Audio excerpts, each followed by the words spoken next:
Donc nous allons continuer le partage toujours sur le brisement, comme je dis. Ésaïe 53, notre texte de base.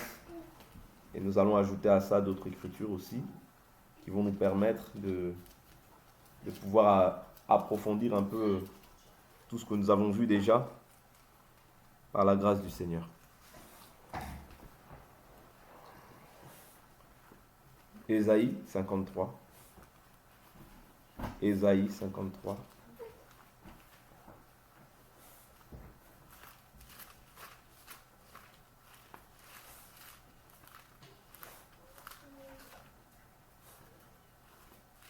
C'est bon? Ésaïe 53.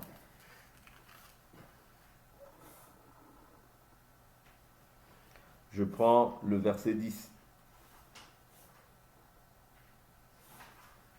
Bon, le verset 9. On a mis sa tombe parmi les méchants, son sépulcre avec le riche, quoiqu'il n'ait pas commis de violence et qu'il n'y ait pas eu de fraude dans sa bouche.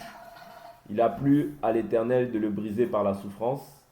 Après s'être livré en sacrifice de culpabilité, il verra une descendance et prolongera ses jours. Et la volonté de l'Éternel s'effectuera par lui. Amen. Donc nous avions essayé de toucher hier plusieurs écritures. On a vraiment, je pense, pris le temps dans tout ce qui est l'unité de l'esprit, qui est aussi quelque chose de très important. Parce que s'il n'y a pas d'unité, tout ce qu'on va faire, en fait, ce sera simplement comme une mutualité, comme des gens qui se rencontrent, comme toute personne. Or, la Bible nous dit que faire donc, frères, lorsque vous vous assemblez? Vous voyez? C'est-à-dire qu'il y a une manière dont les chrétiens doivent s'assembler. Vous voyez? Donc, il y a une manière dont les chrétiens doivent s'assembler. Sinon, on ne s'assemble pas comme tout le monde. Vous voyez? Les gens peuvent s'assembler pour discuter de tout et de n'importe quoi. Nous nous assemblons pour élever le nom de Jésus-Christ. Vous comprenez? Pour lui rendre un culte qui lui est agréable. Vous voyez? Et la Bible nous montre comment est-ce que nous pouvons lui rendre un culte qui est agréable. La Bible nous dit, que faire donc, frères, lorsque vous vous assemblez? L'autre a-t-il un cantique, une instruction, une révélation, que tout se fasse pour une langue, une interprétation, une prophétie, tout ça. Que tout se fasse pour l'édification. Vous voyez? Donc toutes ces choses-là, tout ce qu'on fait en fait au milieu des saints, c'est pour l'édification. Voilà pourquoi la femme peut prophétiser aussi. Quelqu'un aussi peut avoir une langue, une interprétation, une prophétie. Vous voyez? Il peut aussi le partager. Parce que le culte, ce n'est pas simplement l'enseignement. Non. Dans le culte, on cherche l'édification. Si quelqu'un, par exemple, a un message de la part de Dieu, il peut aussi le transmettre pour que la gloire de Dieu soit manifeste. Vous voyez? Mais j'ai dit que toutes ces choses-là, nous pouvons les voir parce que nous avions vu que les apôtres, ils persévéraient dans la parole, dans la prière, dans la fraction du pain et dans l'enseignement des apôtres. Vous voyez? Et la Bible nous dit, et plusieurs prodiges se faisaient par les mains des apôtres. Vous voyez? Donc déjà, nous voyons premièrement la persévérance. Pas individuellement, mais ensemble. Pourquoi? Parce que bien que nous pouvons être 1000, nous pouvons être 100, nous pouvons être 2, Dieu voit seulement une seule personne. Pourquoi? Parce que nous sommes un corps. Vous voyez, nous formons un corps. Voilà pourquoi même quand on voit quand Pierre, il était en prison, je crois que c'est dans le livre de Acte 13, si je ne me trompe pas, Acte 13, la Bible nous dit la prière. Vous voyez? La Bible nous dit la prière montée de la maison jusqu'à Dieu. Pas les prières, mais pourtant ils étaient plusieurs. Vous comprenez? Je prends l'écriture rapidement. Actes des apôtres, chapitre 12, verset je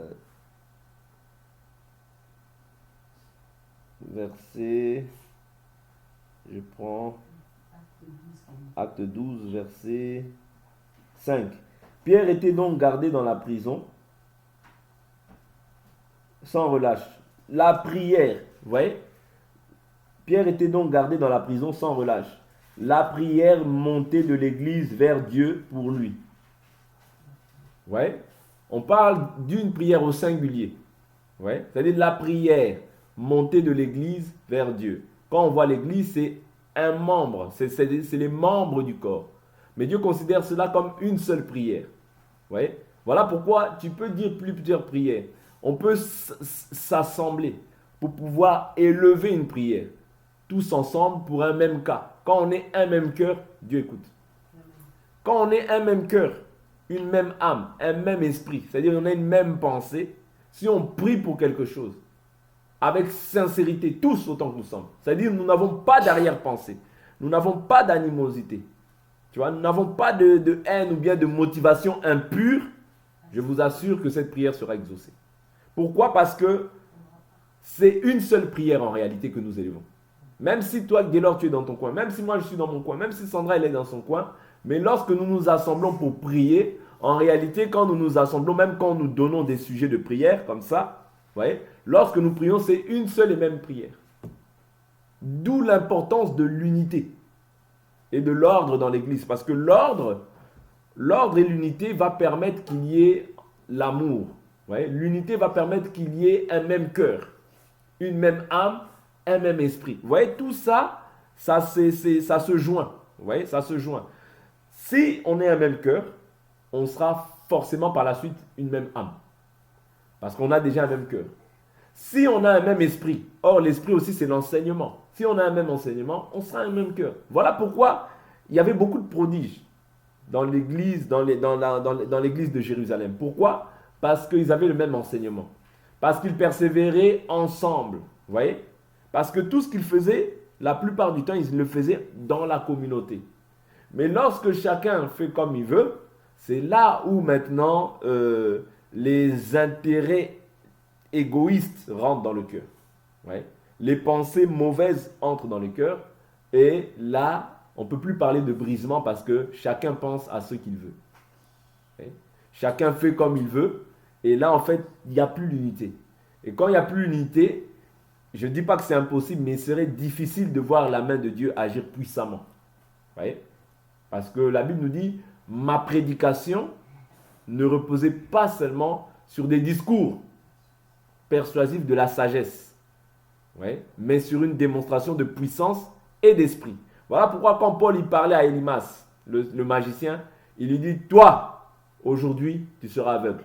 Élymas devient aveugle. Vous voyez? Il y avait la prédication, mais il y avait aussi la puissance qui agissait. Parce que la parole que nous annonçons, elle doit aussi être annoncée avec puissance. Ouais. Parole, puissance. Les deux, c'est ça, Dieu. Ouais. Mais souvent, nous, on a seulement la parole, mais la puissance, on n'a plus. Pourquoi? Parce qu'on a perdu, en fait, la base. C'est-à-dire l'unité, on n'y a plus. On est même encore moins. Même cœur, encore moins. Toutes ces choses-là, il faut restaurer ça. Parce que quand ces choses-là sont restaurées, c'est alors que la gloire de Dieu aussi se manifeste. Nous avions partagé juste avant ce partage-là, nous avions vu comment Élie avait restauré l'autel. Ouais. Quand l'autel est restauré, l'enseignement est restauré, la gloire de Dieu se manifeste. La puissance de Dieu agit. Les signes, les prodiges, les miracles aussi agissent. Pourquoi? Parce que nous demeurons dans le véritable enseignement. C'est très important. Voilà pourquoi il ne faut pas négliger quoi que ce soit. Ouais. Il ne faut pas négliger l'amour que tu peux manifester à ton frère ou à ta soeur. Manifeste-le. Ouais, parce que c'est quelque chose d'important. Des fois, Dieu peut te mettre quelque chose à cœur. Quand tu ne fais pas cette chose-là, en fait, des fois, par exemple, Dieu peut mettre un acte, une pensée que tu as à dire à ton frère ou à ta soeur. Dis-le. Ouais. Dis-le parce que c'est par amour. Tout ce que nous faisons, nous devons le faire avec un sentiment, pas des sentiments mauvais, pas des sentiments impurs, mais de bons sentiments, de vrais sentiments. N'oubliez pas, la Bible nous dit, ayez en vous les sentiments qui étaient en Christ. Ouais. Donc, les sentiments qui doivent m'animer, ce sont les sentiments qui étaient en Christ. Et pour cela, quand on observe la vie de Jésus, c'était quelqu'un qui savait aimer. C'était quelqu'un qui savait aussi redresser. C'était quelqu'un qui savait aussi reprendre, par exemple, les pharisiens quand il fallait les reprendre. Vous voyez? Donc, tout ça, c'est ça qui doit constituer un chrétien. Et ici, comme j'ai dit, on parle du brisement. Allons prendre une écriture rapidement pour essayer de voir un peu les différentes caractéristiques du brisement. Parce que c'est ces choses-là qui peuvent nous aider à manifester le caractère de Christ. Parce que j'ai dit que le vrai caractère de Christ doit être manifesté en nous par le fruit de l'esprit. Mais si nous voulons manifester totalement le fruit de l'esprit, il faut vraiment que le brisement ait lieu. Je prends le livre de Pierre. Je prends le livre de Pierre.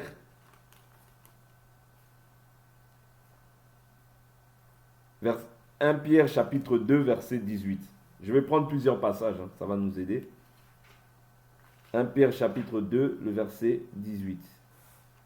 La Bible nous dit, « Serviteurs, soyez en toute crainte soumis à vos maîtres, non seulement à ceux qui sont bons et doux, mais aussi à ceux qui sont difficiles. » Bon, je prends le verset 19, c'est ça qui m'intéresse. « Car c'est une grâce que de supporter les peines par motif de conscience envers Dieu quand on souffre injustement. » Vous voyez? La Bible nous dit que c'est une grâce de supporter les difficultés envers Dieu quand on souffre injustement. Mais pour accepter de souffrir injustement, il faut accepter le brisement. Vous voyez? Il dit, quelle gloire en effet y a-t-il à supporter de mauvais traitements pour avoir péché? Mais si tout en faisant le bien, vous supportez la souffrance, c'est une grâce devant Dieu. Vous voyez? Donc la grâce devant Dieu, c'est pas quand tu souffres et que tu as péché, non. Il n'y a pas de gloire dans ça. Si je souffre, par exemple, j'ai volé quelqu'un, maintenant la personne vient et me tape, après je dis, ah, c'est parce que j'ai accepté Jésus. Voilà pourquoi je souffre. Non, là tu te manques de Dieu. L'Écriture dit, on ne se manque pas de Dieu. Ce qu'un homme sème, il le moissonne. Il n'y a rien à voir. Tu as volé, là tu subis les conséquences de ton péché. Comprenez? Mais si, par exemple, tu n'as rien fait, les gens te haïssent injustement, les gens te calomnient injustement, les gens te maudissent injustement, là pour toi c'est une bénédiction. Vous voyez? Donc c'est ça. C'est-à-dire que même si par exemple on te maudit, il faut vraiment apprendre à bénir, mais à bénir d'un cœur sincère. C'est-à-dire quand je bénis, je ne pense pas dans mon esprit que Dieu même va faire du mal à cette personne-là. Non. C'est Dieu qui s'en charge, oui, effectivement. Mais moi-même, quand je prie pour cette personne, je dois prier même avec l'intention que Dieu vraiment puisse lui pardonner. Parce que souvent, quand on va bénir, on va se dire, bon, je te bénis. Mais en fait, dans ta tête, tu te dis, bah, Nzambe maudirier. Tu vois? Mais en réalité, non. Ça, ce sont des mauvais sentiments. Quand je bénis une personne, je dois bénir cette personne et prier même que Dieu puisse lui accorder le pardon et la repentance. Vous comprenez? Parce que, imaginez-vous, Jésus, s'il n'aurait pas dit « Père, pardonne-leur », aujourd'hui, personne ne serait pardonné. Est-ce que vous comprenez? Parce que ceux qui ont crucifié Jésus, c'était des pécheurs. C'était des hommes comme nous. Mais c'est-à-dire que si Jésus n'aurait pas demandé « Père, pardonne-leur », nous tous aujourd'hui ne serons pas pardonnés. Même si c'est les Juifs qui ont fait ça. Parce que c'est le péché d'Adam qui a fait en sorte que les Juifs aussi, c'est-à-dire Jésus dans son plan, ou bien Dieu dans son plan, avait prévu cette mort-là. C'est-à-dire Jésus, la Bible nous dit, lui-même dit, personne ne m'ôte la vie, mais c'est moi qui la donne pour la vie du monde. Mais Jésus, avant de mourir, qu'est-ce qu'il dit? Père, pardonne-leur, parce qu'ils ne savent pas ce qu'ils font. Effectivement, ils ne savaient pas ce qu'ils font parce que Dieu les avait voilés. Vous comprenez? Mais Dieu a quand même demandé pardonne-leur. Regardez Paul. Saul, lorsque il lapidait Étienne, Étienne a dit, Père, pardonne-leur. Si Étienne n'aurait pas dit pardonne-leur, leur péché demeurerait sur eux. Paul n'aurait certainement pas été sauvé. Vous voyez? Vous comprenez? Ça veut dire le pardon, quand quelqu'un même me maudit, quand quelqu'un me fait du mal, je ne dois même pas, en fait, même quand je dis Seigneur, bénis-le, dans mon intention, dans mon cœur, je ne dois pas en fait espérer que Dieu puisse lui faire du mal. Non. Parce que Dieu ne désire pas la mort du méchant. Mais il désire que le méchant fasse quoi? Qu'il se repente et qu'il ait la vie. Voilà pourquoi nous aussi, si Dieu lui fait du mal, gloire à Dieu. Si Dieu ne lui fait pas de mal, Gloire à Dieu. Moi, mon intention à moi ne doit pas être le mal. Même quand je prie pour cette personne. En réalité, je dois avoir compassion. Parce que souvent, on va dire, oh, bénis-le, bénis-le. Mais en fait, dans ta tête, tu te dis, maudire. Non, non, non, non.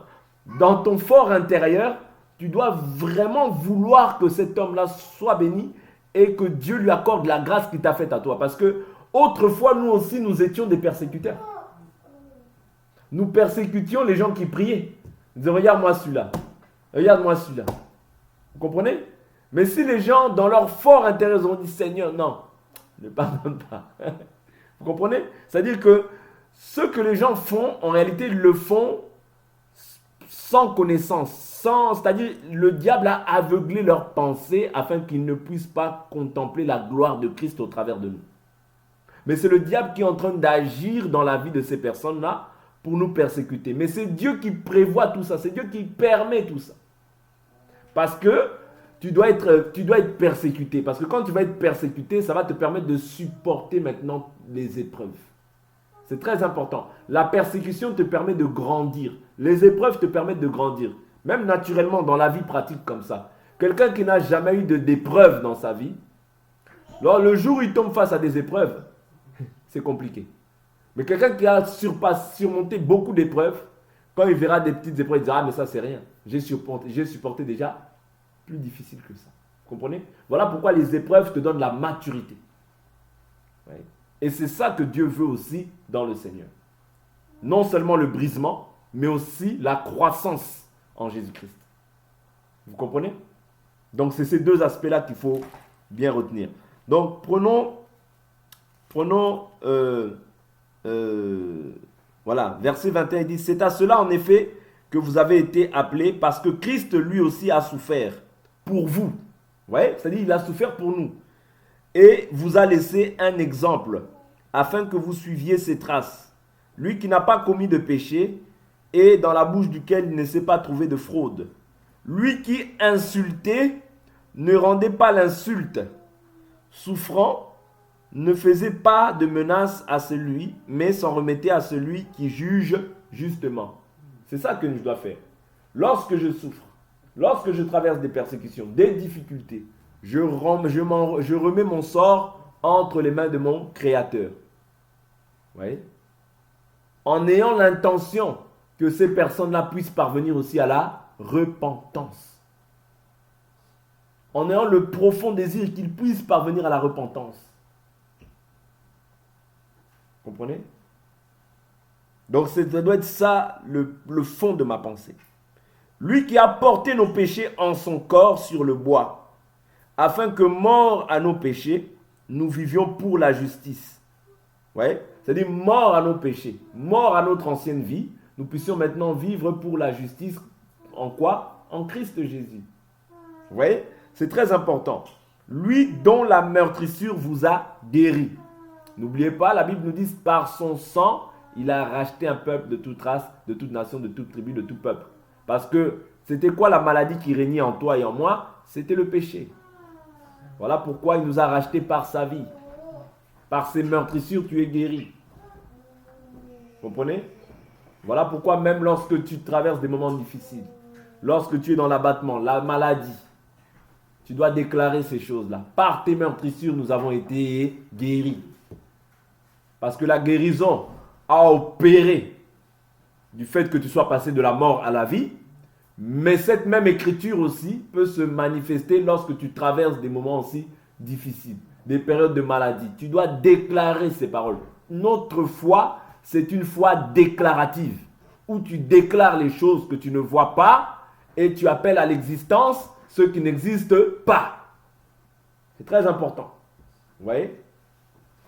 Quand tu traverses des moments de faiblesse, la Bible nous dit, quand je suis faible, c'est alors que je suis fort. Car ma puissance, la puissance de Dieu s'accomplit dans la faiblesse. Vous voyez? Dans la faiblesse. En réalité, dans le brisement. C'est là que s'accomplit la puissance de Dieu. Ce n'est pas quand tu es debout, quand tu es bien portant. Non, non, non. La puissance de Dieu se manifeste dans la faiblesse. Comprenez? Voilà pourquoi Paul dit, je me plais dans les jeûnes, dans les prières, dans dans toutes ces choses-là. En réalité, dans les choses d'en haut. C'est comme ça que tu dois te plaire. Vous voyez, quand tu t'affectionnes aux choses d'en haut, c'est là où la chair perd de la force.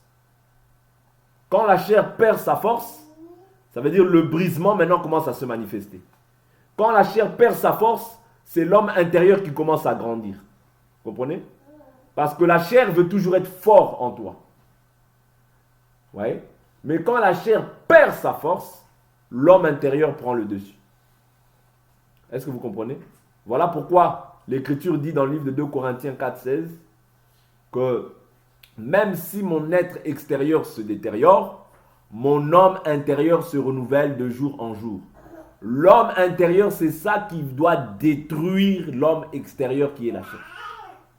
Parce que quand l'homme intérieur est renouvelé, quand tu ranimes les dons de l'esprit par la prière, par la parole, c'est alors que la chair perd sa force.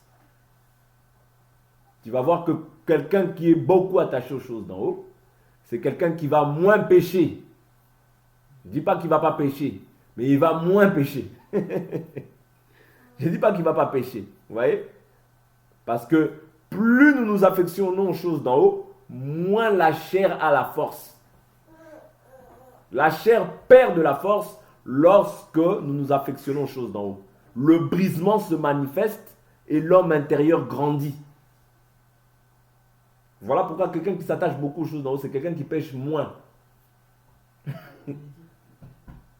Comprenez? Mais le brisement, c'est dans la faiblesse. Ouais. Le brisement, c'est pas quand je suis là, tout va bien. Ah oui, non. Le brisement se manifeste dans la faiblesse. Plus tu es faible, plus tu es fort. Plus tu es faible, plus tu es fort. Quand je dis faible, ici, ne vois pas la faiblesse comme le fait d'être faible comme ça. Non. C'est-à-dire quand tu es dans le brisement, quand tu es dans la prière, quand tu es dans l'affection, quand tu t'affectionnes aux choses d'en haut, dans les jeûnes, dans les prières, dans les périls, tu vois, toutes ces choses-là, c'est ça qui donne la force à l'homme intérieur. Et c'est là que se manifeste le brisement. Parce que le véritable brisement, en réalité, ce n'est pas les œuvres que tu fournis en tant qu'humain. Non. Le véritable brisement se produit par le Saint-Esprit. Oui. Parce que c'est le Saint-Esprit qui est l'homme fort, qui peut détruire l'homme faible. Oui. Quand le Saint-Esprit vient en toi, c'est lui l'homme fort qui assujettit l'homme qui est faible, c'est-à-dire ta chair. Est-ce que vous comprenez? Est-ce que vous comprenez? Donc l'homme fort, c'est le Saint-Esprit. D'accord? C'est ça qu'il est dit dans le livre de Matthieu. On peut parler de ça. On peut voir ça, cette écriture rapidement. Je crois que c'est Matthieu, je crois, qui parle de ça.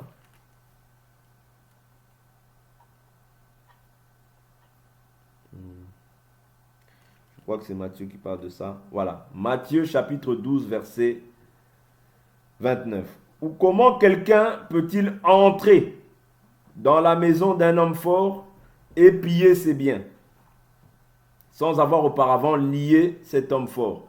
Alors seulement il pillera sa maison. Vous voyez? Comment quelqu'un peut-il entrer dans la maison d'un homme fort et piller ses biens, sans avoir auparavant lié cet homme fort? Alors seulement il pillera sa maison. Vous voyez? Donc, pour piller la maison, il faut d'abord lier l'homme fort. Tu vois? Il faut d'abord lier l'homme fort. L'homme qui régnait en toi auparavant, c'était le diable. Ouais. C'est-à-dire, quand maintenant le Saint-Esprit vient, c'est lui le véritable homme fort qui lie le diable et qui te donne maintenant la capacité de pouvoir. Voilà pourquoi la Bible nous dit, celui qui n'est pas avec moi est contre moi. Celui qui n'assemble pas avec moi disperse. Et au verset 28, il dit, mais si c'est par l'Esprit de Dieu que moi je chasse les démons, le royaume de Dieu est donc parvenu jusqu'à vous. Donc c'est par l'homme fort que tu peux assujettir en fait tous les désirs de la chair. Voilà pourquoi le brisement ne passe pas par, en réalité ne passe pas par autre chose que le Saint-Esprit et la discipline que tu vas manifester quant à cette chair. C'est-à-dire la discipline que tu vas adopter dans ta marche. Vous voyez? Voilà pourquoi Paul dit, je traite durement ma chair. Ouais. Je traite durement ma chair. Parce que cette chair-là, pour qu'elle puisse obéir, il faut la maltraiter. Parce que cette chair, elle ne t'obéira jamais. Elle ne t'obéira jamais. Voilà pourquoi nous avions fait un partage dernièrement où nous avions dit que la chair ne vieillit jamais. Quelqu'un peut avoir 80 ans, mais cette chair-là, elle ne vieillit pas. Pourquoi? Parce que tu peux voir un homme de 80 ans chercher une femme de 20 ans. Vous voyez? Pourquoi? Parce que la chair ne vieillit pas. Vous voyez? Mais la chair devient vieille lorsqu'elle rencontre Jésus. C'est-à-dire le véritable homme fort doit maintenant assujettir, vous voyez, l'homme, cette chair-là. Vous voyez? Et c'est là où maintenant tu deviens un vieillard. Vous comprenez? C'est-à-dire que lorsque l'homme, véritable homme Jésus vient dans ta vie, c'est là où maintenant tu deviens un vieillard. C'est là où tu deviens maintenant quelqu'un qui est mort au péché. Vous voyez? Mais cette chair-là, même à 80 ans, même quelqu'un de 90 ans, il a toujours la force. Toujours la force. Pourquoi? Parce que il est un homme animal. Oui. Or, un homme animal, c'est quelqu'un qui est dépourvu de l'esprit. C'est quelqu'un qui n'a pas Dieu. Oui. Mais celui qui a Dieu, oui, celui qui a Dieu, lui, il doit se laisser diriger maintenant par le Saint-Esprit. C'est très important. Oui. Parce que c'est le Saint-Esprit qui va te permettre de pouvoir manifester le caractère de Christ, le brisement, la haine du péché, la haine du mal, la haine de la jalousie, la haine de l'orgueil, toutes ces choses-là que nous pratiquions auparavant et qui n'étaient pas agréables à Dieu. Je prends une dernière écriture, on va s'arrêter là. Je prends une dernière écriture. On va s'arrêter là après. Je prends...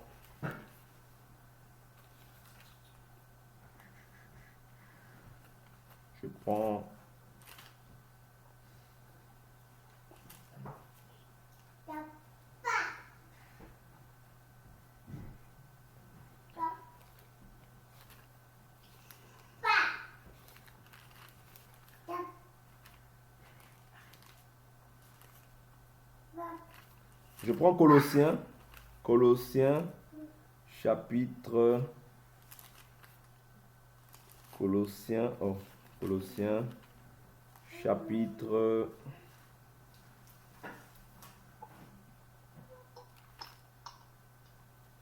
chapitre 3. Chapitre 3, la Bible nous dit au verset... Bon, je prends le verset 3. Car vous êtes morts, votre vie est cachée avec le Christ en Dieu. Quand le Christ, votre vie, paraîtra, alors vous paraîtrez aussi avec lui dans la gloire. Faites donc mourir votre nature terrestre. Vous voyez? Faites donc mourir votre nature terrestre. Parce que cette nature terrestre, en fait, est liée à la chair. Vous comprenez? Et la chair, n'oubliez jamais qu'elle a des désirs qui sont contraires. C'est-à-dire la chair, elle veut ranimer l'homme ancien. Vous voyez? La chair veut ranimer les choses qui sont censées être mortes. La chair veut, c'est-à-dire faire revivre l'homme ancien. Mais l'esprit maintenant veut tuer l'homme ancien. Vous voyez? Voilà pourquoi la Bible nous dit, si vous êtes mort. Donc il y a la condition c'est si. Parce que quand on met un si devant, cela émet une condition. C'est-à-dire si tu es mort avec Christ, faites mourir les désirs de la chair. Faites mourir votre nature terrestre. La nature terrestre, c'est les actes que nous pratiquions autrefois. Et ces actes-là, en fait, ne permettent pas que nous puissions manifester le brisement. Vous voyez? Parce que la nature terrestre que nous avions autrefois, c'est ça qui faisait en sorte que nous étions ennemis de Dieu. N'oubliez pas ces choses-là. C'est la chair et les désirs de la chair qui faisaient en sorte que tu sois ennemi de Dieu. Voilà pourquoi l'Écriture déclare que, adultères que vous êtes, ne savez-vous pas que l'amour du monde est inimitié envers Dieu? Ceux qui veulent se rendre amis du monde se rendent ennemis de Dieu. Vous voyez? Or, l'amour du monde est manifesté par la chair.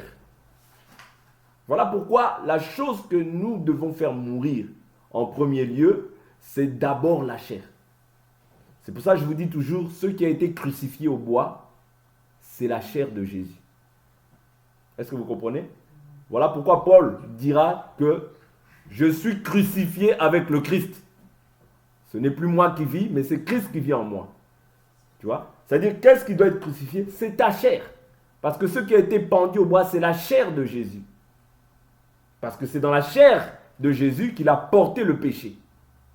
De même, toi aussi, dans cette chair, tu portes encore le péché, la marque du péché. Mais ce maintenant que Dieu veut détruire, ce que Dieu veut clouer, ouais, c'est ta chair, c'est les désirs de ta chair. La haine, la jalousie, l'orgueil, la médisance, tout ce qui ne plaît pas à Dieu, tout ce qui n'est pas conforme à la volonté de Dieu, c'est ça que Dieu veut clouer à la croix. Parce que tu te charges de ta croix chaque jour. Oui. Mais comment est-ce que tu dois te charger? En te dépouillant des œuvres mortes. Oui. C'est alors que tu pourras manifester réellement... c'est alors que tu pourras manifester réellement la vie du dépouillement. Ouais. On pourra dire que celui-là, vraiment, il s'est dépouillé en fait des œuvres mortes. Il s'est dépouillé des œuvres mortes, il est réellement brisé. On voit quelqu'un de changé. Ça veut dire on voit une autre personne. Parce que quelque chose de brisé, si je prends une bouteille de verre et que je le brise, il change de forme. Ouais, la chose change de forme. Ouais, la bouteille qui était pleine, et c'est ce que nous étions autrefois. Tu étais rempli de toi-même. Tu étais orgueilleux. Tu étais imbu de toi-même. Tu voyais que toi. Ouais, que toi. Moi, moi, ceci, moi, cela. Dieu veut détruire en toi ce caractère-là. Afin que tu ne voies plus toi, mais tu voies l'autre. Que tu considères l'autre comme toi-même. Et ça, c'est difficile. Voilà pourquoi hier, je vous ai dit que si tu aimes simplement ceux qui t'aiment, tu ne fais rien d'extraordinaire. C'est bien, mais tu ne fais rien d'extraordinaire parce que Dieu dit, les païens font de même.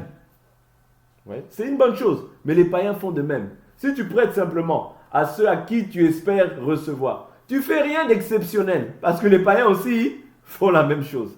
Vous comprenez? Donc Dieu nous attend aussi plus loin. Ouais, plus loin.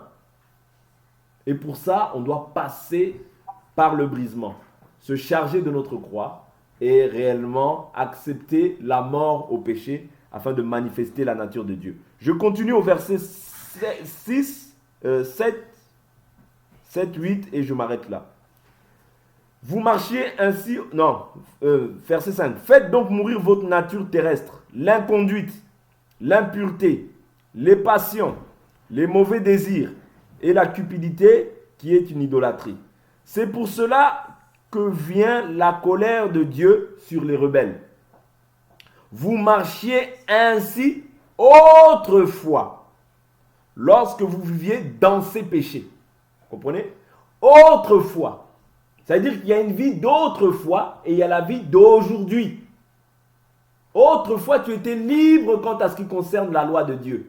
Mais aujourd'hui, tu es maintenant esclave de la loi de Dieu. Un esclave ne vit pas comme il veut. Un esclave vit selon les désirs de son maître. N'oubliez pas ça. Ouais. Un esclave est assujetti à son maître. Autrefois, j'étais libre. Et la Bible nous dit qu'il n'y a...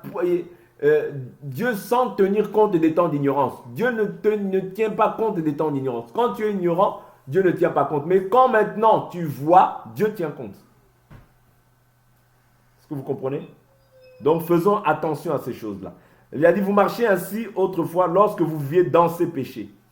Mais maintenant, vous aussi rejetez tout cela. Colère, animosité, méchanceté, calomnie, paroles grossières qui sortiraient de votre bouche. Ne mentez pas les uns aux autres, vous qui avez dépouillé la vieille nature avec ses pratiques, et revêtis la nature nouvelle qui se renouvelle en vue d'une pleine connaissance, selon l'image de celui qui l'a créé. Amen. Donc on va s'arrêter là pour aujourd'hui. Comprenons simplement que le brisement passe par le biais du Saint-Esprit. Le Saint-Esprit vient en toi pour changer ton cœur. D'accord? Parce qu'il est écrit, j'enlèverai votre cœur de pierre, je vous donnerai un cœur de chair. Mais néanmoins, il veut que tu puisses manifester aussi le caractère de Dieu par le biais du Saint-Esprit. Donc ça, on avait vu déjà l'amour, la joie, toutes ces choses-là. On a vu aussi l'unité de l'esprit. On a vu aussi que nous devons être un même cœur, une même âme, une même pensée. Mais tout ça, naturellement, je vous ai dit que l'homme est égoïste. L'homme ne peut pas manifester cette nature. Mais c'est quand le Saint-Esprit vient que maintenant tu peux être à même de pouvoir manifester le caractère de Dieu. Donc que Dieu nous bénisse, qu'il nous donne la force encore de pouvoir résister à toutes les passions et à tous les désirs qui sont mauvais.